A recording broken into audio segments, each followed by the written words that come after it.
Vamos mudar de assunto, porque quero falar sobre o senador Alessandro Vieira, que é o nosso próximo convidado. Antes de trazer aqui a informação, porque o senador ele apresentou um requerimento de criação de uma CPI sobre a condução de inquéritos das milícias digitais e fake news. O senador assinou, protocolou esse requerimento para a criação de uma CPI com o objetivo de investigar possíveis irregularidades na condução de inquéritos das fake news e milícias digitais que estão sob relatoria do ministro Alexandre de Moraes.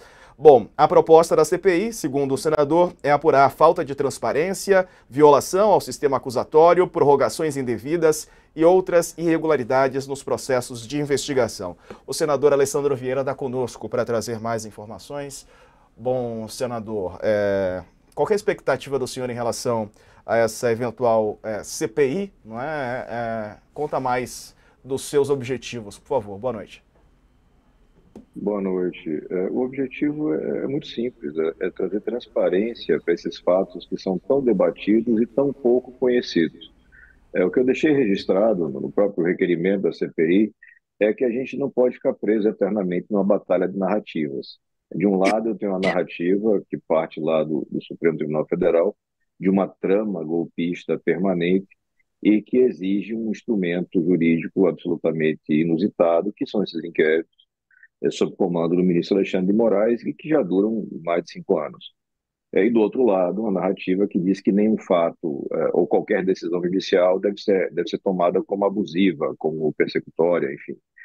A gente precisa de transparência. A gente tem claramente um déficit de transparência na atuação do ministro Alexandre, né? Você tem decisões que são vazadas a conta-gotas, evidências que são ocultadas ou divulgadas apenas parcialmente, e isso vai gerando um clima de disputa política numa corte que tem que ser isenta, neutra. Acho que o Senado tem sim capacidade para fazer essa apuração, com a clareza, e também está no requerimento, de que não cabe ao Senado revisar decisões de mérito. Então, uma comissão parlamentar de inquérito não vai desfazer condenações, desfazer decisões, mas vai fazer toda uma verificação do que aconteceu, até para poder sugerir apuração de responsabilidade, se for o caso, mas também correções de legislação. A gente não pode, na minha visão, a gente não pode ter na democracia uma pessoa só que concentre tamanho poder. Não há nenhuma justificativa para isso. Senador, boa tarde. No requerimento do senhor, eu estava vendo, o senhor cita, né, o senhor vai fazendo uma linha do tempo, o senhor cita a questão do inquérito das fake news lá atrás, em 2019, né, e várias medidas que foram tomadas desde então, né, em cima desse inquérito, né, que teriam, é, digamos, extrapolado as próprias funções da própria criação desse inquérito no Supremo Tribunal Federal, suspensão de perfis, redes sociais, que teria resvalado para censura, e as próprias extrapolações das funções do ministro Alexandre de Moraes, que está incumbido com esse inquérito, né?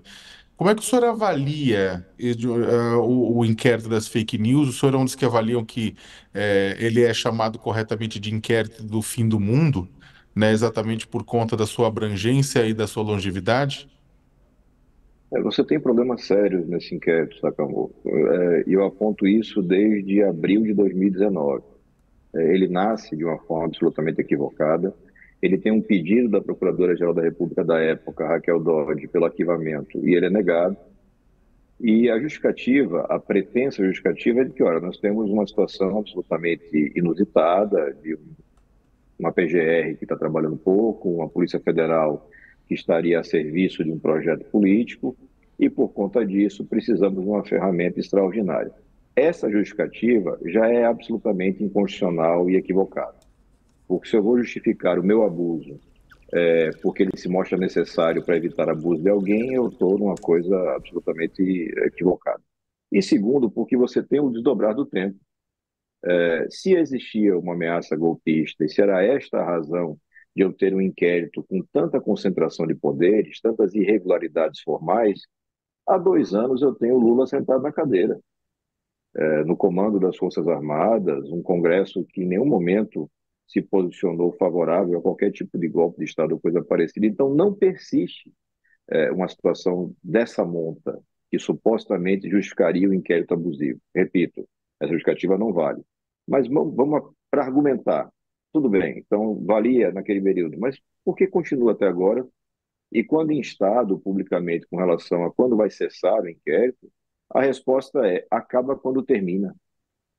Veja, se fosse o juiz da comarca, o CNJ já teria dado uma pernada nele. Se fosse um investigado, um réu, um condenado, um processado do juiz de primeira instância e que ele tivesse acesso a recursos, esse mesmo Supremo seguramente já teria derrubado tudo. Porque, veja, muito recentemente o Supremo vem anulando confissões, acordos de leniência, multas de corruptos, alegando o quê? Problemas procedimentais. O juízo não seria o competente. Aconteceram abusos processuais. E nesse outro caso agora atual, como é que fica? É. Só quem não pode, ou só quem pode abusar é o Supremo? Então, assim, é muito importante dar transparência para esses fatos. E também nada impede que você encontre aí provas, evidências tão alarmantes que fundamentem esse estado de exceção. Mas eu não acredito nisso. Eu acho que ao iluminar os fatos, ele vai favorecer um esclarecimento para a população, para o Congresso e para o próprio Supremo, que eu tenho certeza, em grande parte, não concorda com essa condução. Senador, quantas assinaturas o senhor já tem? E pergunto sobre o suporte na casa e do presidente Rodrigo Pacheco, porque a gente sabe que tem uma tentativa de pedido de impeachment contra o ministro Alexandre de Moraes que não tem nenhuma chance de prosperar. Como é que está o suporte a essa iniciativa paralela de CPI? Ao longo do dia, nós contamos 18 assinaturas, Raquel. Você sabe, nós precisamos de 27 assinaturas. O pedido de impeachment, eu tenho falado isso desde o começo. O pedido de impeachment, nós temos mais de uma centena. E o andamento deles depende monocraticamente da decisão do presidente Rodrigo Pacheco. Não interessa se você tem 50, 100 assinaturas, não interessa quem subscreveu, é uma decisão do presidente da Casa. Já a Comissão Parlamentar de Inquérito é uma medida de defesa do direito de atuação da minoria. Ela é contra o sistema. Então, nós temos já um precedente recente, a CPI da Covid, ela foi instaurada contra a vontade do presidente da Casa. O presidente Rodrigo Pacheco se recusava a fazer a instauração e eu mesmo, juntamente com o senador Jorge Cajuru, acionei o Supremo para que a CPI fosse instaurada e ela foi. Não é o primeiro caso de decisão judicial nesse sentido, Senador. porque é literal. Tem um fato determinado, tenho assinaturas, eu tenho que ter a Comissão Parlamentar de Inquérito, dentro de limites jurídicos, constitucionais, básicos, e a gente não vai fugir disso. Senador, queria te perguntar aqui já para encerrar a nossa entrevista. Eu sei que uma coisa não inviabiliza a outra, mas há uma impressão de parcela grande da sociedade, inclusive a gente já debateu isso aqui no programa, de que o Congresso Nacional parece não estar conectado com as reais necessidades da população brasileira. Essa não é uma crítica, tá, à sua tentativa de CPI, as coisas podem acontecer ao mesmo tempo, mas eu quero a sua avaliação, né, porque há poucos dias aqui a gente estava em São Paulo numa situação terrível, há 5 dias seguidos, né, com a pior qualidade de ar do mundo, os incêndios persistem, né, em boa parte do Brasil. Há toda uma questão sendo debatida em relação à segurança pública, a gente precisa avançar em muitos quesitos também sociais, e me parece que o Congresso Nacional está voltado a interesses próprios, né? Como é que o senhor vê esse momento do Congresso Nacional, o senhor que faz parte dele, né? O Congresso é um reflexo da sociedade. O Congresso reproduz a percepção e a definição de prioridades que a sociedade tem.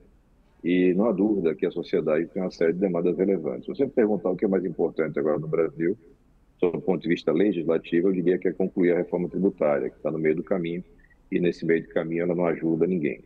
Mas nós temos uma série de atividades para fazer, e ao longo desse ano nós fomos legislando, não poucas vezes, com relação à questão climática, com relação à questão orçamentária que permita que você tenha recursos para fazer esse tipo de atividade.